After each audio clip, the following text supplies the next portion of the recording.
noite.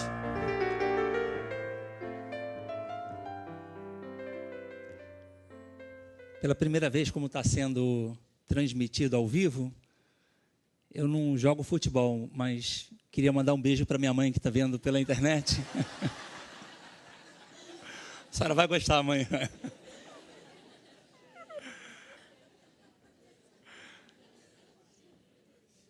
Bom, a palestra vai ser assim bem sintética, na faixa de 30 minutos, 35 minutos, então vamos tentar aproveitar o nosso tempo, tá?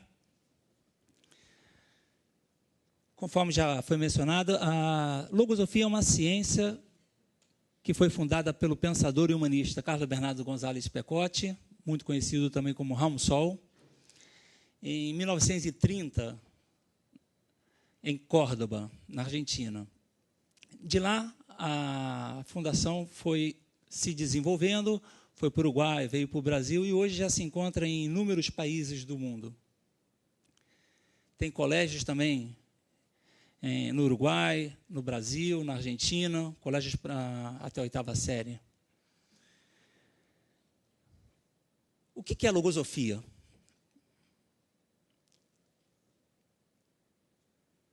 É uma religião? É uma seita? É uma filosofia? Palavra diferente? A logosofia é uma nova ciência e tem como seus grandes objetivos levar o ser humano ao conhecimento de si mesmo, ao conhecimento do mundo mental e metafísico, levar o ser humano ao conhecimento das leis que regem o universo, não estou falando do planeta Terra, nem do mundo material, do universo. E, consequentemente, levar o ser humano ao conhecimento de Deus.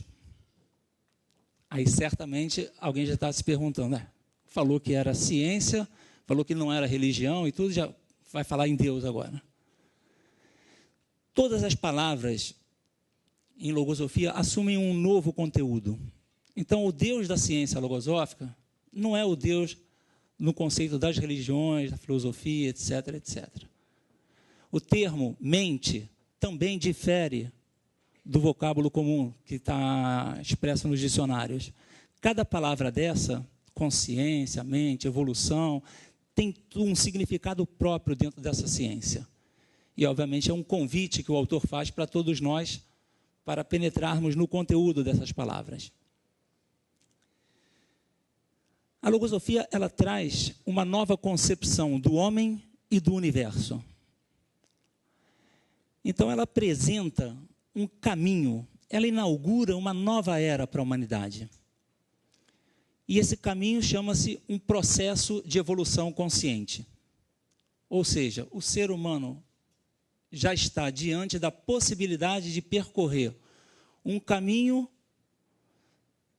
que visa o seu aperfeiçoamento e que visa levar o ser humano a se constituir em um verdadeiro servidor da humanidade.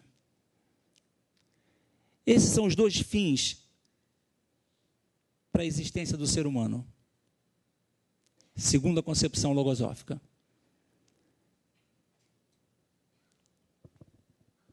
Falar um pouquinho da minha experiência. Desde cedo, desde infância, eu sempre intuía que a vida não podia, que tinha um algo mais. Eu não sabia, na verdade, eu não sabia o que era. Essa é a grande verdade. Mas eu sabia que tinha um algo mais, que sempre a gente está buscando, a gente vai crescendo, aí na adolescência, né, tem as energias do instinto vão se desenvolvendo, aquela fase um pouco mais turbulenta, mas vinha sempre uma voz, né? E aí? E a vida? O que é a vida? E aí tem basicamente 3 perguntas, eu não sei se vocês já se fizeram essas perguntas. Da onde eu vim? Para onde eu vou? E o que eu estou fazendo aqui nesse planeta? Alguém, só para título de curiosidade, alguém nunca se perguntou? Só levanta o dedo se... E olha que a gente nem se conhece, né? Ninguém levantou o dedo, né? Então, isso deve fazer a gente refletir de uma forma diferente, né? Ué, se acontece com todos os seres humanos, ou quase todos, por algo é. Mas quem que faz essas perguntas? E é engraçado que essas perguntas não vêm de fora, né? Vêm de dentro. Quem é que faz essas perguntas?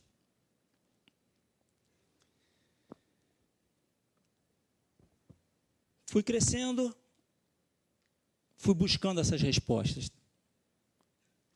Educado na religião judaica, chegou a um determinado ponto, já não mais me satisfaziam as respostas. Fui buscar em outras religiões.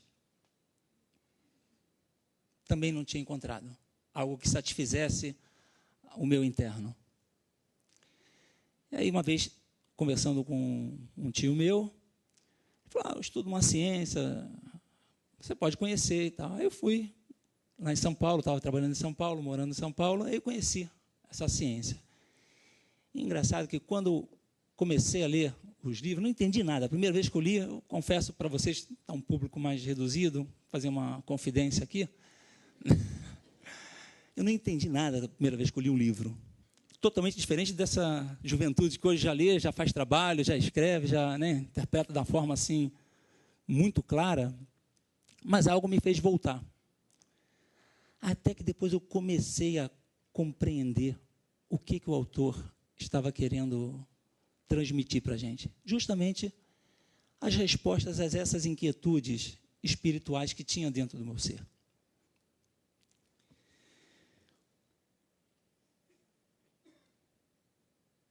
Quando comecei a estudar logosofia, 2 conceitos foram determinantes para eu prosseguir nesses estudos.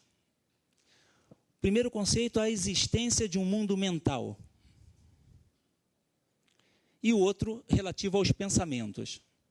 Esses 2 conceitos, quando o ser humano consegue entender e compreender, ele tem a possibilidade de mudar o seu próprio destino, mudar o curso da sua vida. Vamos fazer uma experiência?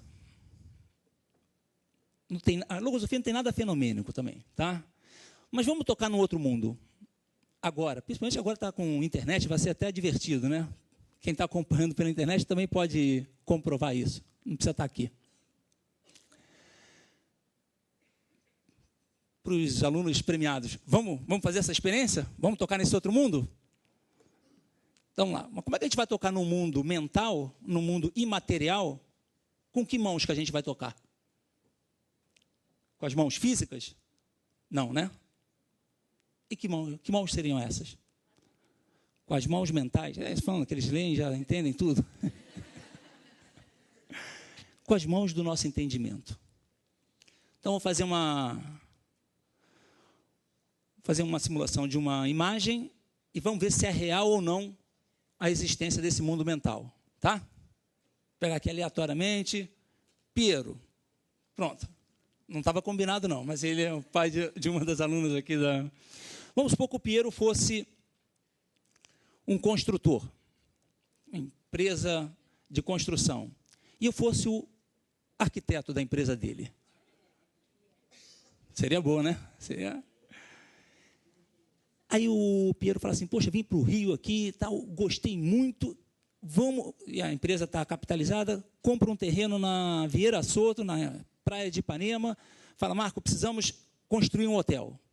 Legal. Mas você tem só 24 horas para preparar o hotel. Me traz aqui na minha sala no dia seguinte. Vamos lá, fui para minha casa, vamos supor que no dia seguinte eu voltasse, estivesse ali na sala do Piero, sem nada, sem computador, sem papel, sem absolutamente nada. A pergunta que eu faço para vocês, esse hotel, ele existe ou não?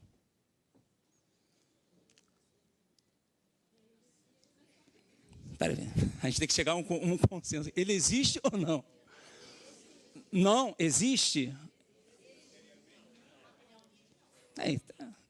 Materialmente, não. E aonde que ele existe? Na mente? Mas ele não é material. Então existe essa outra realidade? Então, existe um mundo além do mundo material. É isso que vocês estão falando? Eu também penso dessa forma. Essa é uma realidade vivente, né? E a logosofia faz a gente justamente penetrar nesse mundo mental, que é o mundo das causas, né? É ali que tem causa de tudo que acontece nesse mundo daqui. Esse mundo material é o mundo dos efeitos, né? Primeiro, tudo que existe está no outro plano. E depois pode ou não se materializar. Então, acho que todos nós conseguimos apalpar esse mundo, né? Vamos para o segundo grande conceito, que é dos pensamentos.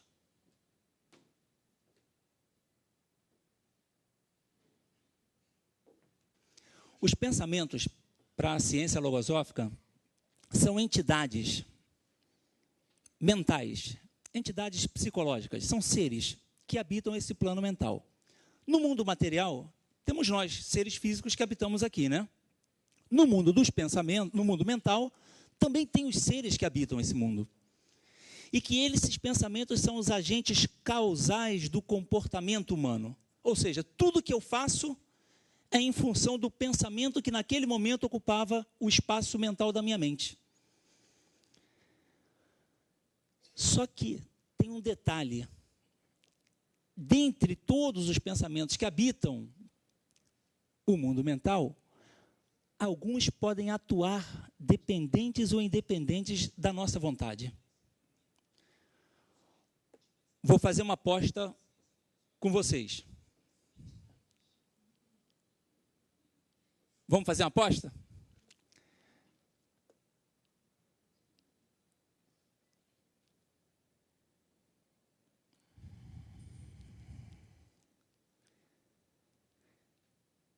Se alguém não viveu essa experiência que eu vou falar, só levantar o dedo, depois eu pago o jantar hoje à noite.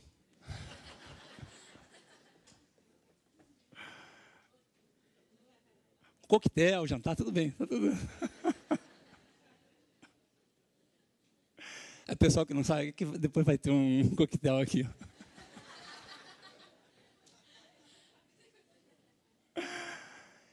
Seguinte, vamos supor, domingo, está em casa, está em sua residência, não tem ninguém em casa. Aquele domingo que, poxa, ou estudou muito, né? Os pais não estão, estou tranquilo, não tem absolutamente nenhum ruído externo, não tem nada. E eu falo assim, vou pegar o meu jornal para ler as notícias, eu vou pegar um livro. Não tem absolutamente ninguém. Celular está desligado, televisão desligada, rádio desligado, não tem ninguém, está absolutamente sozinho. Aí a gente começa a ler o jornal, o livro, aí o que acontece? Segunda-feira tem a prova, e a gente está com o jornal na mão, o livro na mão, não é esse que é o detalhe. Tem a prova, vou ligar para fulano, ciclano, não sei o quê, seu trabalho, amanhã eu tenho aquele, não sei o quê, aquelas coisas.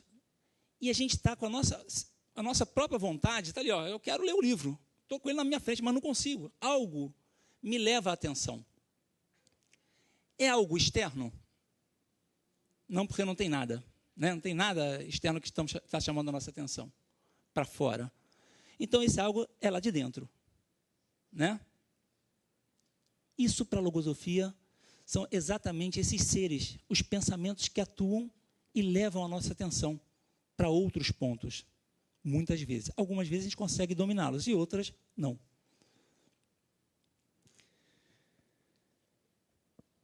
Encontrei a logosofia com 22 anos. E aí, naturalmente, tem o setor juvenil, né? Aí comecei a frequentar o setor juvenil e tudo, e tem esse livro, Bases para a Sua Conduta, que é o título dessa palestra.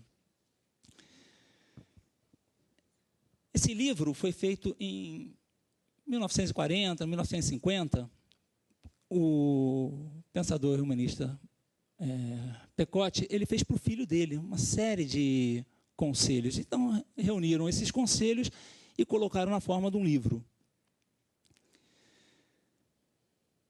Eu vou só citar alguns trechos, como a gente não tem muito tempo e não dá para a gente se estender, eu vou só citar alguns trechos e fazer um rápido comentário, tá?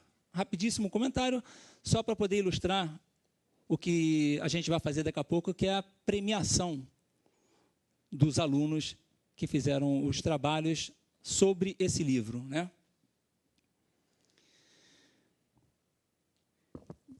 Um ponto ali era consagre todo o tempo possível ao estudo. Aí, será que é para ficar sentado o dia inteiro, todo o tempo, vou ficar sentado em cima de um livro? Certamente não é isso que o autor está querendo dizer, né? Ele está querendo que a gente estude não só nos livros, mas a vida, conforme o Padre falou ainda há pouco. É a vida. Estudar tantos aspectos externos ao meu ser, quanto e principalmente os aspectos internos da minha vida. Que cada ser humano tem a vida, tem uma vida interna, né? Tem um mundo interno. E ali onde residem, né, todos esses pensamentos, os sentimentos, as sensações, etc, etc. Ele recomenda fazer da observação um hábito. Nos trabalhos que a gente leu, isso foi bem assimilado pelos jovens, né? Foi bem exemplificado. Ou seja, se o meu norte é o meu aperfeiçoamento, então, se eu consigo praticar a observação, eu vou poder ajudar e muito a esculpir essa imagem do ser humano melhor dentro de mim. Então, eu posso observar no meu semelhante algo de bom. Puxa vida, que legal, eu gostaria de ter essa virtude, eu gostaria de ter essa qualidade. E se eu vir, por exemplo, uma atitude não muito legal, o que eu faço? Opa, isso aqui não me causou uma boa impressão. Também já me ajudou, não quero reproduzi-lo. Essa é a função da faculdade de observar, né? Aproxime-se, pois, de Deus pelo conhecimento. De novo a logosofia falando em Deus, né? Claro. Vou fazer uma breve explanação do que eu compreendo. Para mim, Deus é a suprema inteligência de todo o criado. Então, a criação inteira, ela é a manifestação dessa inteligência de um Criador. E veja só que coisa legal. Para os jovens agora, que tem uma perspectiva, um futuro assim muito interessante. A gente pode conhecer Beethoven hoje? Não, né? Pode conhecer Beethoven? Não. Hã? Nas lembranças, pelos escritos, pela música. Em resumo, o que vocês falaram, pela obra de Beethoven. Dá para conhecer, né? E para conhecer a Deus, como é que a gente pode fazer? Pela obra. Olha como é que a ciência logosófica ela é bem intuitiva, né? Bem lógica. Qual é a obra na criação mais próxima da gente? Nós mesmos. Exatamente. Então, olha a lógica. Eu posso começar a conhecer o Criador através do conhecimento, isso, de si mesmo, exatamente, aí, ó. Uma salva de palmas aqui, viu? Exatamente. Essa é a irmã menor da Marina, que foi uma das vencedoras. Está no caminho. Mas vê como é que é interessante, é bem lógico, bem simples. Mas não é fácil, né? É esse o supremo criador que a logosofia apresenta para a humanidade.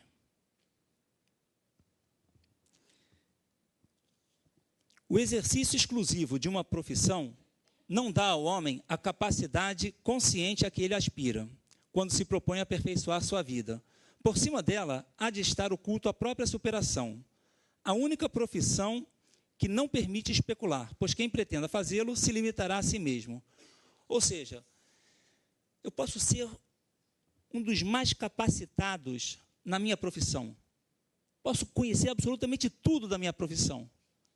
Mas isso não quer dizer que me faça um ser humano melhor.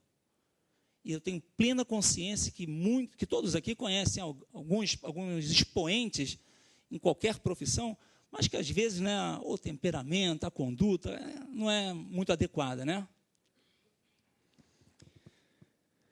Nunca faça mal a ninguém e, se puder, também evite com seu conselho que outros o façam. Isso é uma coisa interessante. Eu poderia me contentar em não fazer só o mal. Mas será que isso é suficiente para viver? Não seria interessante também eu me capacitar e ter uma atitude proativa de evitar também que os meus semelhantes cometam os erros? Isso não seria uma função de todos nós? Concentre os afãs de sua vontade no grande objetivo da vida, que é a superação, o aperfeiçoamento. Então, quando a Pecote ensina para a gente, para ter esse norte do aperfeiçoamento e de a gente poder servir, isso não exclui em absoluto que a gente vá somente estudar a logosofia, em hipótese alguma. A gente vai viver, vai fazer tudo que a gente faz aqui normalmente, só que com outro conteúdo. A gente vai poder colocar uma outra lente na frente dos nossos olhos e poderemos ver de forma diferente, né? Essa é a grande magia desse conhecimento. Esse conhecimento, ele produz transformações na vida do ser. Ele aperfeiçoa o nosso entendimento, estimula os mais nobres sentimentos que a gente tem dentro. Eu vou falar daqui a pouquinho, um pouquinho mais. E ajuda a gente a conhecer esse maravilhoso mecanismo psicoespiritual que cada ser humano possui. Aprenda a ver em cada observação ou correção que seu comportamento mereça uma oportunidade de melhorá-lo. Se você não a aproveita, deixará passar uma preciosa oportunidade.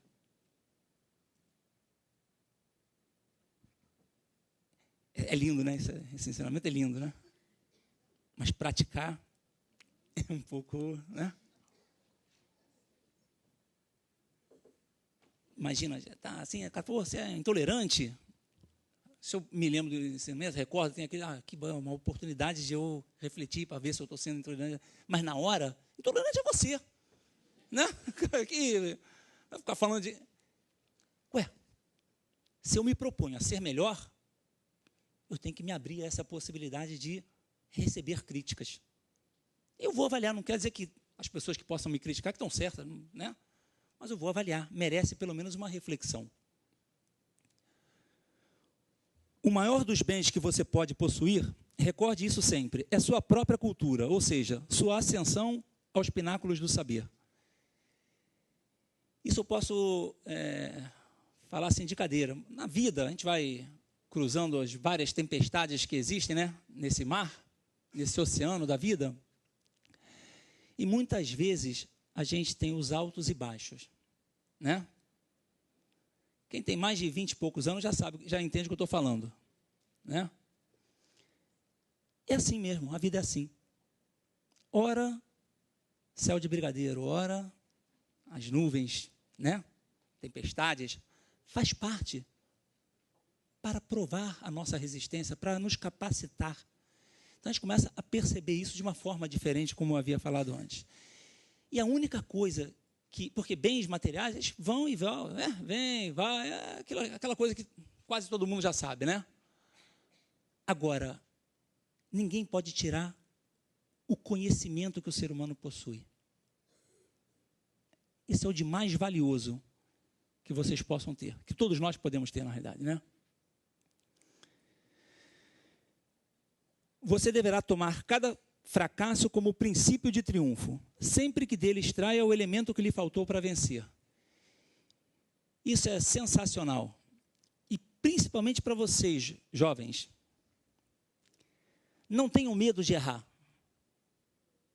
Desde que faça com limpeza interna, esteja tentando acertar, não tem medo de errar. e se constituam em alquimistas. Fazendo o quê? Transformando o fracasso, se porventura houver, em um princípio de acerto. A partir daí a vida fica mais leve. Errou, não tem problema nenhum. Vou transformar aquilo e vai ser o início do meu acerto naquele ponto. Isso é a mágica, né? A logosofia também é a ciência da alquimia, né? Ajuda a gente a fazer essas transformações. Todas elas internas. Deu para perceber, né? Isso.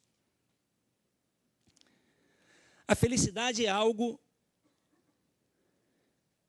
que a vida nos outorga através de pequenas porções de bem. Comumente é buscada com os olhos postos num só ponto. Se esse ponto fracassa, se esse objetivo desaparece, a vida se retrai, sobrevindo a dor, o ceticismo ou a decepção. Isso é muito comum a gente encontrar na vida. Muitas vezes a gente mesmo comete esse equívoco de depositar as nossas fichas num só ponto.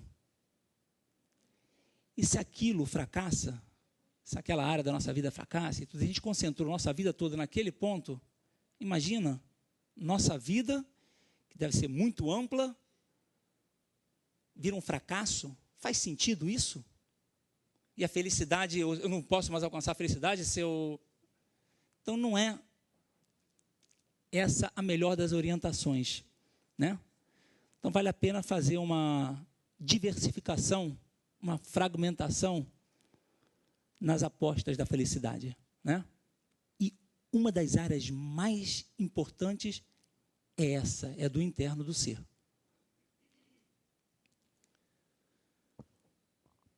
O saber é a razão de ser da existência do homem na Terra, a primeira e última de suas tarefas. Mas que saber é esse? Da matemática, da física, da química? Será que é esse saber que ele está falando aqui?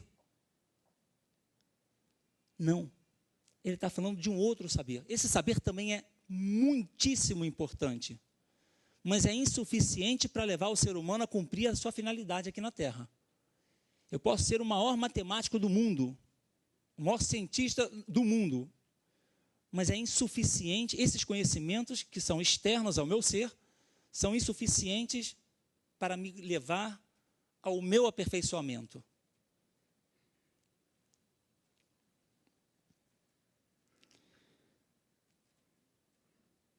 Mais 2 minutos para a gente finalizar, tá? Queria finalizar com uma imagem.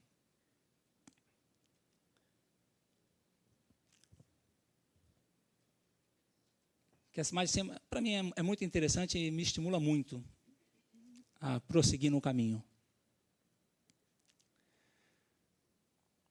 A gente já percebeu que existe, então, uma inteligência cósmica, né? Que criou esse universo, né? Nós, seres humanos, também temos uma inteligência, né? Vamos tomar como se fosse um fragmento dessa inteligência cósmica, né?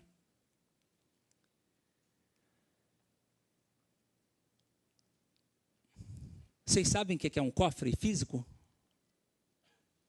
Sabe? O que a gente deposita num cofre?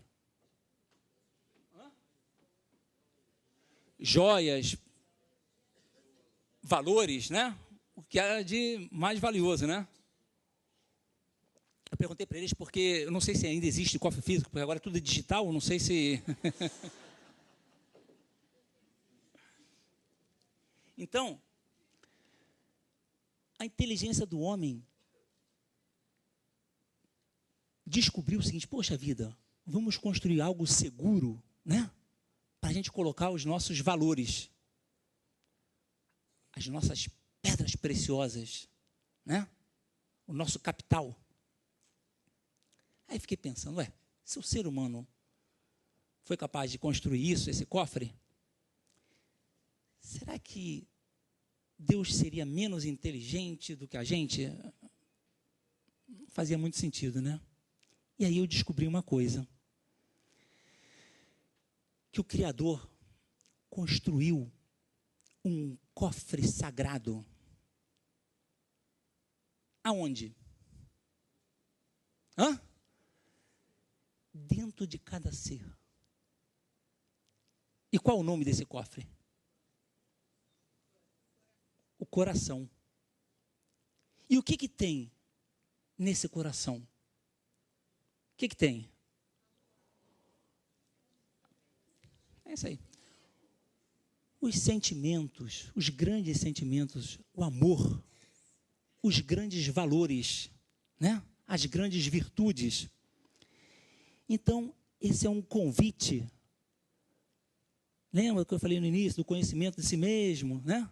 Esse é um convite que a logosofia faz para todos nós, para encontrar os grandes valores que todos nós, seres humanos, possuímos dentro de nós. Isso é parte da herança que o universo depositou dentro de cada um de nós. Agradeço a atenção de vocês e vou chamar a Mônica, a gente vai iniciar, ela vai anunciar aqui. Obrigado, hein?